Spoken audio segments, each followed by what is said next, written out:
England test series में drop होने के बाद बाबर आजम एक बार फिर से आपको इन एक्शन नजर आएंगे। कल पाकिस्तान ने स्क्वाड जारी किया है साउथ अफ्रीका के खिलाफ, जो पाकिस्तान को T20I, ODI और टेस्ट सीरीज खेलनी है। उसमें बाबर आजम का नाम आया है और बाबर आजम एक बार फिर से आपको टेस्ट फॉर्मेट, ODI और T20Is में खेलते हुए नजर आएंगे।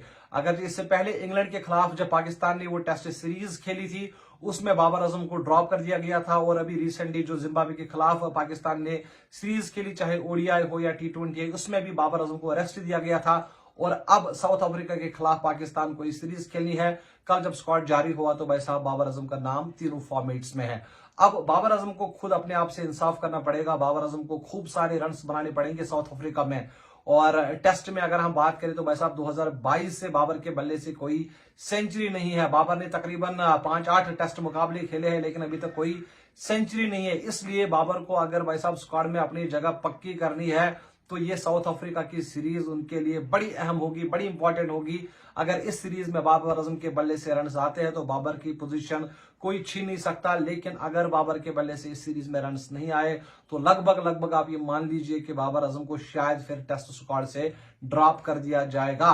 उसके बाद अगर हम ODIs में बात करें तो बाबर वैसे तो नंबर 1 बल्लेबाज है अगर ODI रैंकिंग्स की बात करें, लेकिन बाबर के बल्ले से ODIs में भी उस तरह के रन नहीं आ रहे हैं जिस तरह बाबर आजम के बल्ले से रन आ रहे थे। हर दूसरे तीसरे मैच में बाबर के बल्ले से सेंचुरी आती थी। लेकिन अब आप देखिए, मतलब अगस्त 2022 या 23 था शायद, जब वो एशिया कप था नेपाल के खिलाफ, उसमें बाबर आजम ने वो सेंचुरी बनाई थी। उसके बाद से अभी तक कोई सेंचुरी बाबर के बल्ले से नहीं आई है। तो इस तरह का वो खिलाड़ी नहीं है। लेकिन जैसे मैंने कहा कि बस अब बुरा वक्त सबका आता है, एक इनिंग्स चाहिए होगी बाबर आजम को फॉर्म में आने के लिए। तो हम चाहेंगे कि साउथ अफ्रीका के खिलाफ ODIs में भी वो रन्स बनाए, T20Is में भी रन्स बनाए और ODIs में भी रन्स बनाए। अगर T20Is में बाबर आजम काफी अच्छा खेलते हुए नजर आ रहे हैं, इस 2024 में सबसे ज्यादा रन्स बनाए हैं, लेकिन जो ऑस्ट्रेलिया के खिलाफ पाकिस्तानी सीरीज खेली है उसमें बाबर आजम ने स्ट्रगल किया है। और इसलिए हम चाहते हैं कि साउथ अफ्रीका के खिलाफ जब बाबर आजम बल्लेबाजी करे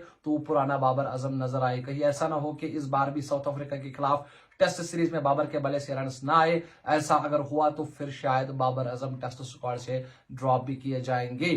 फिलहाल जो शेड्यूल है वो भी आपके साथ मैं 1-2 दिनों में शेयर करूंगा। और स्क्वाड तो मैंने आपके लिए कल ही एक वीडियो बनाया था जिसमें पूरा स्क्वाड मैंने आपको बताया था। लेकिन इसमें सबसे जो बड़ा इशू मुझे लग रहा है फखर जमा का, कि भाई साहब फखर जमा का होना बड़ा जरूरी था। वो इसलिए क्योंकि काफी ज्यादा एक्सपीरियंस वो कैरी करते हैं। एक तरफ से अगरचे आकिब जावेद कहते हैं भाई साहब उनके फिटनेस के मसाइल है, लेकिन जब से आप जो चैंपियंस कप शुरू होने वाला है पाकिस्तान में, उसमें आपको फखर जमान इन एक्शन नजर आएंगे।